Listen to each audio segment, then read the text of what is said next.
ठीक एस्पायरेंट्स, कल मैंने आपसे कहा था, इससे पहले वाले वीडियो में हमने आपसे कहा था कि हम स्टार्ट करेंगे काइनेमेटिक्स, बट एरर एनालिसिस के अंदर कुछ क्वेश्चंस और कराते हैं आपको, एंड आफ्टर दैट फिर स्टार्ट करेंगे काइनेमेटिक्स। एंड उससे पहले एक टॉपिक में हल्का सा मॉडिफिकेशन, ठीक है। तो हमने फार्मूलाज डिस्कस किए थे, उन फार्मूलाज को हमने डायरेक्ट देखा था। अब एक तो फार्मूलाज के अंदर थोड़ा सा मॉडिफिकेशन, कंप्लीट डिस्क्रिप्शन मैं आपको बताता हूं। ओके, देखिए भाई, हम लोगों ने एरर एनालाइज की थी इन डिफरेंट फार्मूलाज। अब एरर एनालाइज करनी है आपको डिफरेंट फार्मूलाज के अंदर, जब रिजल्ट इन्वॉल्व होता है when multiplication of the two observed quantities having the powers, ठीक, when the result involve the multiplication of two observed quantities having the powers as well as when result involve the division of two observed quantities having the powers। Okay, इस result को मैंने थोड़ा direct लिखा था, description में देख लीजिए, 5 minute लगेंगे, इसको कंप्लीट डिस्क्राइब कर देता हूं एंड आफ्टर दैट कांसेप्ट आपको और क्लियर हो जाए। ठीक है बच्चों, तो देखिए भाई, result involve the multiplication of two observed quantities having the powers, right, that is two independent quantities are a and b, their result is given by z is equal to a power m into b power n, result is given by a power m into b power n, individual error in a plus minus delta a, in b plus minus delta b, in z plus minus delta z। Okay, अब आप देखिए in physical quantities को जब हम error के साथ लिखते हैं तो देखिए आगे हमारे पास रिजल्ट आएगा, that is z is equal to a power n into b power n, general result है जिसमें आप एरर एवेलुएट करने जा रहे हैं। For that z plus minus delta z is equal to a plus minus delta a is to power n into b plus minus delta b is to power n। इससे पहले जब कोई power नहीं थी, इन दिस कंडीशन आपने दोनों results को multiply कर लिया था, बट अगर आप मल्टीप्लाई करना चाहोगे तो भी रिजल्ट मल्टीप्लाई नहीं हो सकते क्योंकि उनकी पावर आपको डिफरेंट दिखाई दे रही है। अब डिफरेंट पावर है तो आप इसको डायरेक्ट मल्टीप्लाई नहीं कर सकते, ना ही आप पावर्स को सिंपलीफाई करेंगे तो रिजल्ट हमारे पास नहीं आने वाला है। तो इसके लिए आप देखिए थोड़ा सा आगे बढ़ते हैं और मैथमेटिकल टूल्स की हेल्प लेते हैं। मैथमेटिकल टूल्स में हमारी हेल्प करेगा बायनोमियल एक्सपेंशन। अब फिजिक्स में बायनोमियल एक्सपेंशन, ठीक, इससे पहले 10th लेवल में आपने पावर्स 1 2 3 ब्रैकेट के अंदर पावर 1 है, 2 है, 3 है, ठीक। अब ये पावर n भी हो सकती है, उस n पावर को आप एक्सपेंड कर सकते हैं by the binomial expansion. Binomial expansion आपका मैथमेटिकल कॉन्सेप्ट है जो फिजिक्स में यूज होता है, ठीक है, एज ए टूल्स। तो मैथमेटिकल टूल्स आपके काइनेमेटिक्स के अंदर यूज होंगे, इनको आपको बताएंगे, पर उससे पहले यहाँ इसकी जरूरत पड़ चुकी है बायनोमियल एक्सपेंशन की। वो क्या होता है आपको ज्यादा नहीं चाहिए, बायोलॉजी वाले बच्चों के लिए एक स्टेप चाहिए, that is 1 plus x power n is equal to 1 plus nx। बाकी टर्म्स की आपको जरूरत नहीं है। अगर कहीं 1 प्लस x पावर n है, उसका एक्सपेंशन 1 प्लस nx हो जाएगा, ठीक है, ये पावर आपकी रिमूव हो जाएगी। अगर ये 1 plus x power minus n है तो उस कंडीशन में 1 माइनस nx हो जाएगा, ये पावर आपकी रिमूव हो जाएगी, और ये हमने लिखा है बायनोमियल एक्सपेंशन की हेल्प से, ठीक। तो यहाँ पर ये जब पावर्स मल्टीप्लाई नहीं होने दे रही हैं तो इसको हम अलग करते हैं। इसको सिंपलीफाई करने के लिए थोड़ा सा मैथमेटिकली आगे बढ़ते हैं। यहाँ z कॉमन लेते हैं, 1 plus minus delta z by z। इस ब्रैकेट से a पावर n कॉमन लेते हैं, 1 plus minus delta a by a is to power m। इस ब्रैकेट से b पावर n कॉमन लेते हैं, 1 plus minus delta b upon b is to power n। अब आप देखिए z 1 plus minus delta z by z a power n into b power n। यहां पर binomial use कर लेते हैं, तो 1 plus minus n delta a upon a, 1 plus minus n delta b upon b।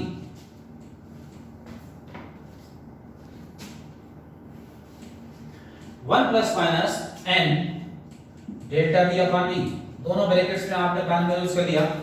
ये देखिए z के equal है, ये कैंसिल आउट हो जाएगा। अब आप इन दोनों ब्रैकेट्स को मल्टीप्लाई कर सकते हो, ठीक। For that 1 plus minus delta z by z is equal to 1 plus minus m delta a by a plus minus n delta b by b plus minus mn delta a by a delta b by b।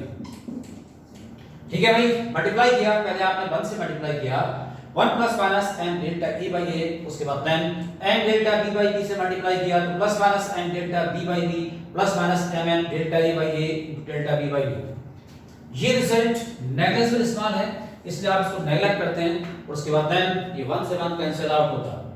हमारे पास relative error का formula आ चुका है, delta z upon z is equal to m delta a upon a plus n delta b upon b। Relative error का formula आपके सामने आ चुका है, delta z by z is equal to m delta a by a plus n delta b by b। Relative error when the result involve the multiplication of two observed quantities having the powers, इसमें result आ चुका है for relative error.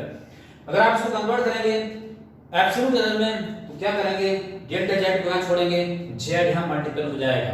ठीक है, अगर आप absolute error को आप calculate करेंगे तो delta z is equal to z multiply हो जाएगा इस ब्रैकेट से और ये आपको मिल जाएगी एब्सोल्यूट एरर।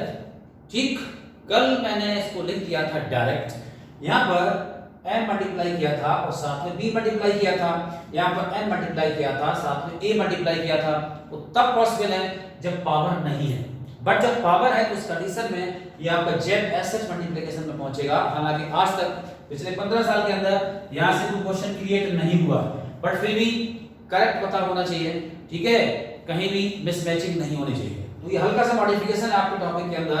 अगर आपको एब्सोल्यूट एरर फाइंड आउट करनी है, when the result involve the multiplication of two observed quantities having the powers, in this condition delta z, that is absolute error, is given by m delta a by a plus n delta b by b into z, right? और अगर आप z को यही रोकते हो तो आपके सामने रिजल्ट आएगा, ये रिजल्ट कहलाएगा रिलेटिव एरर। ठीक, अगर आप इसको 100 से मल्टीप्लाई करते हैं तो ये परसेंटेज एरर कहलाएगी। Percentage error as well as relative error correct थी, बट यहां पर थोड़ा सा मॉडिफिकेशन है। ये अगर आप इसको एब्सोल्यूट एरर में कन्वर्ट करेंगे तो कैसे करेंगे वो मैंने आपको अभी बताया। सेम कंडीशन सेम रिजल्ट आएगा जब पावर क्या होगी, a power n divide by b power n, when the result involved the division of two observed quantities having the powers, in this condition आपके पास रिजल्ट बिल्कुल सेम आएंगे। ठीक है, रिलेटिव एरर आपके सामने आएगी, delta z by z is equal to m delta a by a plus n delta b by b। Absolute error find out करनी है तो डेल्टा z को सेपरेट कर लीजिए, आपको एब्सोल्यूट एरर मिल जाएगी। और परसेंटेज एरर में कन्वर्ट करना है तो बोथ साइड्स 100 से मल्टीप्लाई कर दीजिए। ठीक है, अब दोनों साइड्स का 100 से मल्टीप्लाई कर दोगे तो आपको परसेंटेज एरर मिल जाएगी। ठीक है भाई, ये हल्का सा लाइट मॉडिफिकेशन था। And after that few more questions on the percentage error, इनके बाद आपका नीट 100% कवर हो जाएगा। ठीक है, कॉन्सेप्ट आपके यही रहने हैं, इससे ऊपर मत जाइए। ठीक, और इस साल का पेपर तो फिजिक्स में बहुत ही जनरल है, बिल्कुल ही जनरल पेपर है। ठीक है, जिन बच्चों ने एक्स्ट्रा टाइम दिया होगा या बहुत ऊपर गए होंगे उनका नुकसान होता है इस पेपर में। ठीक है, और जो बिल्कुल बेसिक पे चले वो एडवांटेज गेन कर जाएंगे। तो बिल्कुल बेसिक पेपर है। अगर आप अब फिजिक्स में होता भी यही है कि आप अपने बेसिक कॉन्सेप्ट को स्ट्रांग रखिए और बेसिक कॉन्सेप्ट आपके स्ट्रांग होने चाहिए अगर आप ऊपर एडवांस आते हो।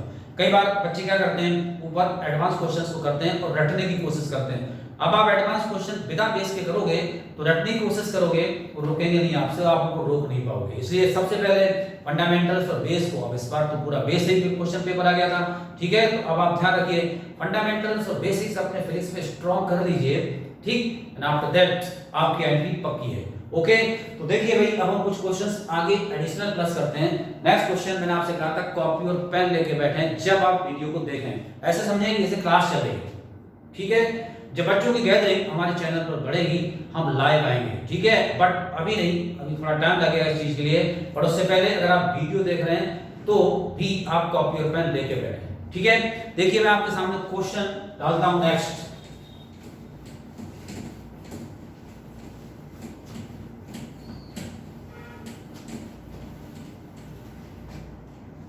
physical quantity x is given by, now the question is physical quantity x is given by, x is equal to a power n, b power n और c पावर l। ठीक है, रिपीटेड क्वेश्चन है medical exam का। Medical exam क्यों word use करता हूं, उसके पीछे रीजन है। इससे पहले all India medical, state medical, AIIMS, ठीक है, और उसके बाद देन एक दो एग्जाम और भी थे जिनमें आपका ये डिफरेंट, इसलिए मेडिकल एग्जाम वर्ड यूज कर रहा हूं। ठीक है, इससे पहले क्वेश्चन से आपके क्वेश्चन आया है। ठीक है भाई, तो अब आप देखिए a power m, b power n और c power l, percentage error और find the percentage error in x if the percentage error in a alpha percent, in b beta percent, in c gamma percent. Physical quantity x is given by a power m into b power n upon c power l. If the percentage error in a alpha percent, in b beta percent, in c gamma percent, then the percentage error in x will be equal to, आगे options होंगे, उन options में से आपको एक सही answer select करना है। ओके, तो अब आप देखिए बिल्कुल वैसे ही जैसे आपने कल क्वेश्चंस किए थे, उसी कॉन्सेप्ट पर आपका ये क्वेश्चन है। इसको आप तोड़ दीजिए अपने फॉर्म में, बट नीट में आप डायरेक्ट करना सीखिए, आप इसको डायरेक्ट सॉल्व कर देंगे। देखिए फिलहाल तो मैं फार्मूले में कन्वर्ट कर रहा हूं उसको, delta x upon x into 100। ये आपको लिख के नहीं बताना है किसी को, आपने खुद सॉल्व करना है, इसको मत रखिए, अपना टाइम सेव करिए। n delta a by a into 100 plus n delta b by b into 100 plus n delta c by c into 100। अब आप देखिए परसेंटेज एरर a गिवन है, परसेंटेज एरर b गिवन है, परसेंटेज एरर c गिवन है। Okay, यहां पर आपको result मिलना है m alpha, n beta, l gamma. ठीक, now the result is m alpha, n beta, l gamma percent is the percentage error in x। x में जो परसेंटेज एरर आई आपकी m alpha, n beta, l gamma, that is the percentage error in x। Okay students, clear हो गई बात? आगे बढ़ते हैं next question पर। एक क्वेश्चन मैंने स्टार्ट कर बोला था, उसके बाद देन अगला क्वेश्चन हम फिर इसी कॉन्सेप्ट पर आपको लेते हैं। A student evaluate the acceleration due to gravity, acceleration due to gravity at a place। at a place क्यों? क्योंकि g बदलता है जब आप प्लेस चेंज करते हो, राइट? तो अब कोई भी स्टूडेंट g evaluate कर रहा है with the help of the simple pendulum at a place, then the percentage error in the measurement of length of the pendulum L is 2%, and the percentage error in the measurement of the time period of the pendulum is -3%, -3%। Question दोबारा सुनिए। A student evaluating the acceleration due to gravity at a place with the help of simple pendulum, then the percentage error in the measurement of length of the pendulum is 2%, and the percentage error in the measurement of time period is -3%. Then the percentage error in the measurement of acceleration due to gravity will be equal to, then the percentage error in the measurement of acceleration due to gravity will be equal to। अब आपको acceleration due to gravity में percentage error बतानी है। ठीक है, length में 2% positive है और टाइम पीरियड में 2% नेगेटिव, 3% नेगेटिव है। अब इस टाइप के क्वेश्चंस में आप क्या करेंगे, इस टाइप के क्वेश्चंस में सबसे पहले आप फार्मूला पुट करिए। सिंपल पेंडुलम का टाइम पीरियड का फार्मूला बहुत आसान है, इजीली याद रहता है, और 11th के बच्चे भी इसको यूज कर चुके हैं डायमेंशनल एनालिसिस के अंदर। ठीक, और बाकी 11th पास आउट हैं, ठीक, उनको तो पता ही है कि इसका फार्मूला क्या है। हम आपके सामने लिखते हैं, that is t is equal to 2 pi under root l upon g। Time period of the simple pendulum is given by t is equal to 2 pi under root l upon g, where l is effective length। आपने percentage error find out करनी है g में, तो आप क्या करेंगे, g को separate करेंगे।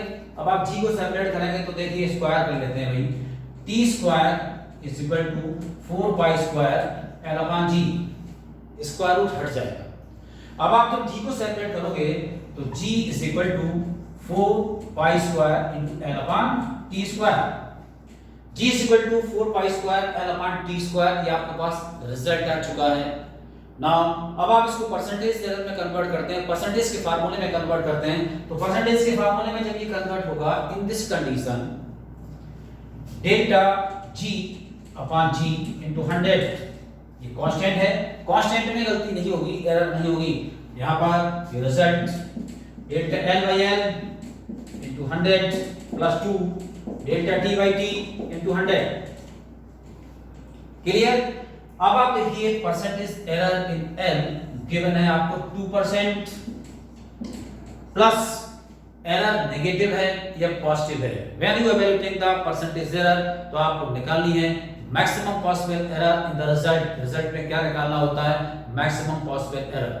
तो अब इंडिपेंडेंट अगर कहीं पर आपको फिजिकल क्वांटिटी इवैल्यूएट करनी है तो नेक्स्ट कॉन्सेप्ट है, पर उससे पहले यहां पर 2 प्लस इसमें गिवन है आपको 3% नेगेटिव, वो कंसीडर नहीं होगी, पॉजिटिव कंसीडर होगी। यहां पर 2 प्लस 2 into 3 दैट इज 8%। ठीक है, यहां पर देखिए 3% एरर कितनी आ गई? That is equal to 8%। Okay, आपका रिजल्ट है 8%। कितना होगा? जी में परसेंटेज एरर कितनी आएगी? That is equal to 8%। सामने आपका रिजल्ट है। ठीक है भाई, 2 plus 2 into 3 that is equal to 8%। Clear? एक क्वेश्चन और मैं आपको बोलता हूं, देखिए नॉर्मल सा क्वेश्चन है बट एम्स ने डिस्कस किया है। ठीक, मैं आपके सामने क्वेश्चन बोलता हूं। ठीक है, अगला क्वेश्चन एक और आगे बढ़ते हैं। बाकी आप देख रहे होंगे सारे क्वेश्चंस में एक ही कॉन्सेप्ट अप्लाई हो रहा है, और जब आपका कॉन्सेप्ट दिमाग में सेट हो चुका है इन दिस कंडीशन, अब आप क्वेश्चन सही कर ले जाओगे। Right? Resistance of the wire is measured by measuring the potential difference across its ends and by measuring the current passing through this wire. Then the percentage error in the resistance will be equal to, if the value of voltage is given by V is equal to 20 plus minus 0.2 and I is equal to volt, and I is equal to 10 plus minus 0.4 ampere. We have to evaluate the percentage error in the measurement of resistance of the wire. Wire के resistance में आपको percentage error find out करनी है। ठीक है भाई, तो अब आप देखिए percentage error in the resistance. तो अब R का फार्मूला सिंपल सी बात है, R is equal to by the Ohm's statement V upon I। Okay, R is equal to V upon I। अब V upon I, ठीक है। अब यहां जब इसको कन्वर्ट करोगे परसेंटेज की फॉर्म में तो देखिए ये R upon R into 100 is equal to delta V upon V into 100 plus delta I upon I into 100। कल मैंने स्ट्रेट का क्वेश्चन आपको कराया था, दोबारा देख लीजिए। फार्मूला फॉर्म में है तो आप इसको कैसे कन्वर्ट करोगे? अब आप देखिए ये result delta V 0.2 upon 20 into 100 plus delta I 0.4 by 10 into 100। Clear? ये देखिए 5, ये देखिए 10। ठीक है, अब 5 को जब आपने 0.2 से मल्टीप्लाई किया that is equal to 1 plus 4 is equal to 5%। Clear? Result आया आपके पास 1 plus 4 is equal to 5%। ठीक है, percentage error in the measurement of resistance कितना हो जाएगा? 5%। ओके, ठीक है भाई, कैलकुलेशन आप चेक कर सकते हैं। 0.2 multiplied by 5 that is equal to 1.0 and 0.4 multiplied by 10 that is equal to 4। Okay, तो अब आपके पास रिजल्ट है 5% in the percentage error in the resistance. Okay, इसी क्वेश्चन में अगर आपसे पूछ लेते what is the percentage error, question में पूछा गया है if the resistance of the wire is measured और evaluated by measuring the voltage as well as current across the wire, then the percentage error in V, I and R, independent V, I, R में percentage error पूछेंगे तो B में निकालना so simple.